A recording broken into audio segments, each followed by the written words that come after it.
गायत्री उपासना द्वारा विश्व कल्याण। अनेक मनुष्य किसी मंत्र की साधना करते हैं और कहते हैं कि इसे किसी को बताया नहीं जा सकता। ऐसे मनुष्य ना तो अपनी और ना किसी दूसरे की भलाई कर सकते हैं, क्योंकि ऐसा करने से उनमें दूसरों की ईर्ष्या का भाव उत्पन्न होता है और ईर्ष्या होने से मंत्र सिद्धि का गौरव अपने आप समाप्त हो जाता है। यह सत्य है कि मंत्र अनधिकारी को नहीं दिया जा सकता, पर यदि किसी को अधिकारी समझकर भी यदि राग द्वेष के कारण मंत्र न सिखाया जाए तो वह मंत्र उस साधना करने वाले के पास से भी चला जाता है। मंत्र की साधना करने वाला और मंत्र को सीखने वाला दोनों उदार चित्त और अपार श्रद्धा वाले होने चाहिए।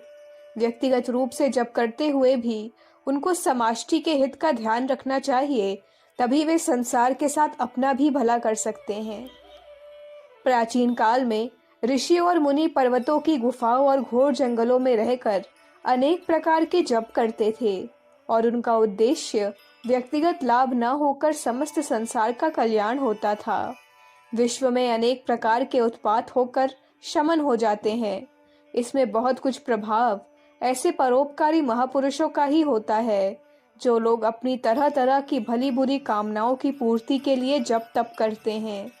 उनका कोई महत्व नहीं समझना चाहिए। गायत्री मंत्र का जप सभी यज्ञोपवीत धारण करने वाले व्यक्ति थोड़ा बहुत करते हैं, पर इस मंत्र में क्या बताया गया है इसका विचार बहुत थोड़े लोग करते हैं। आजकल के गुरु तो जनेऊ के साथ गायत्री मंत्र सुना देते हैं और कह देते हैं कि इसको जपते रहना। दुख की बात तो यह है कि इन गुरुओं में से बहुसंख्यक व्यक्ति तुरंत स्वयं भी इसका अर्थ नहीं जानते। इसका परिणाम यह होता है कि नासमझ गुरुओं के हाथ से दीक्षा लेने वाले गायत्री मंत्र का जप केवल एक परंपरा अथवा रूढ़ी के रूप में करते रहते हैं, पर उस वास्तविक महत्व को कुछ भी अनुभव नहीं करते। ऐसे व्यक्ति जनेऊ धारण करते समय सैकड़ों रुपए खर्च कर डालते हैं, पर बाद में नकली वस्तु तरह उसको भी भूल जाते हैं। जो लोग इस प्रकार अर्थ शून्य जप करते हैं उसे कदापि वास्तविक जप नहीं कहा जा सकता। वह तो संस्कृत भाषा में लिखी एक पंक्ति की तरह है। आज के अर्थ युग में श्रद्धा शून्य मनुष्य केवल धन के लिए जी जप करते या कराते हैं। वे यही विचार किया करते हैं कि मैं कौन सा जप करूं जिससे लक्ष्मी जी प्रसन्न होकर मुझे धन सौंप दे। ऐसे लोग इस बात को भूल जाते हैं कि सब प्रकार के जपों का मूल गायत्री जप ही है। किसी भी मंत्र का अनुष्ठान किया जाए उसके निश्चित में पहले ही गायत्री मंत्र का जप ही करना है। यह बात प्रकट करती है कि गायत्री का गौरव कितना अधिक है। तो भी कितने खेद की बात है कि आज हम उसी गायत्री की उपेक्षा करके केवल धन के पीछे मतवाले हो रहे हैं और उसके लिए चारों ओर पागल बने दौड़ रहे हैं।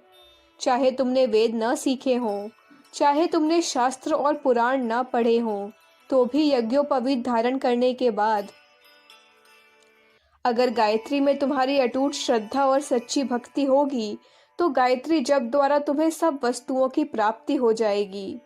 महर्षि व्यास जी ने लिखा है, यथा मधुष पुष्पेभ्यो घृतम दुग्धाद रसात् पयः एव ही सर्व वेदानाम गायत्री सार मुच्यते।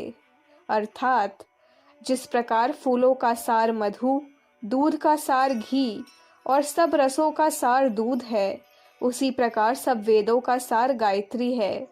गायत्री अर्थात गायंतम त्रायते यत्मात् इति गायत्री, इसमें गाने के अर्थ में गौ धातु आया है।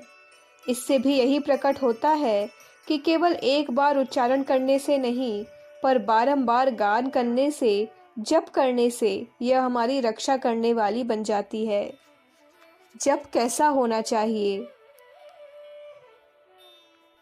श्री कृष्ण के लिए अर्जुन को इतनी तल्लीनता थी कि जब अर्जुन निद्रावश हो जाता था तो भी उसकी सांस से श्री कृष्ण का ही स्वर बाहर निकलता था।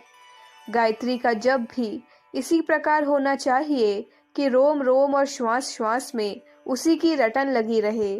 इस प्रकार का श्रद्धा पूर्वक किया हुआ जप जिस प्रकार औषधि से शारीरिक व्याधियां दूर होती हैं, उसी प्रकार समस्त मानसिक और शारीरिक व्याधियों को दूर करने वाला होता है।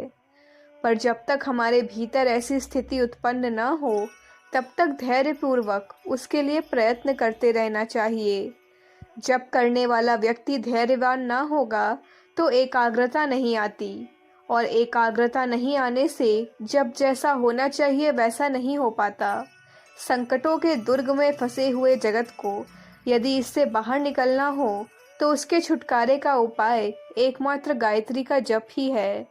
जब तक हम स्वयं इसका अनुभव न करेंगे तब तक उसका प्रभाव हमारी समझ में नहीं आ सकता। तो भी यदि हम गायत्री के प्रखर उपासक की तरह आगे पैर बढ़ाते जाएंगे तो अवश्य हमको सफलता प्राप्त होगी और दूसरों को भी इस मार्ग पर आरूढ़ करके विश्व कल्याण में कुछ हिस्सा ले सकेंगे। विश्व के अभ्युदय की कुंजी। गायत्री मंत्र केवल व्यक्ति का ही नहीं, समृष्टि का कल्याण करने वाला है। यह उसी के अर्थ में से प्रकट होता है। इस मंत्र में जो नः शब्द है वह अस्मद शब्द का षष्ठी बहुवचन है। इस मंत्र में एक वचन का प्रयोग नहीं किया गया है, वरन मेरी बुद्धि के स्थान पर हमारी बुद्धि कहा गया है। इसका अभिप्राय यही है कि समष्टि में ही व्यष्टि का समावेश हो जाता है। ऐसा समझकर जो जप किया जाता है वह केवल व्यक्तिगत हित की दृष्टि से किए गए जप की अपेक्षा बहुत अधिक फलदायक होता है। इस प्रकार यदि हम 10 मनुष्यों को गायत्री जप करने पर आरूढ़ कर दें तो हमको एक मनुष्य के जप का फल अनायास ही मिल जाता है। अगर यह क्रम जारी रहे तो एक दिन हमको धर्म अभ्युदय की झांकी अपने जीवन में ही मिल सकती है। यही विश्व कल्याण की सच्ची कुंजी है। अभ्यता नाटक और सिनेमा के गीतों का जप तो श्रद्धा पूर्वक प्राप्त परिमाण में किया ही जा रहा है। इस अवसर पर किसी महापुरुष का कहा श्लोक याद आता है। गायत्री तु परित्यज अन्य मंत्रमुपासते सिद्धानं च परित्यज भिक्षा मटति दुर्मतिः।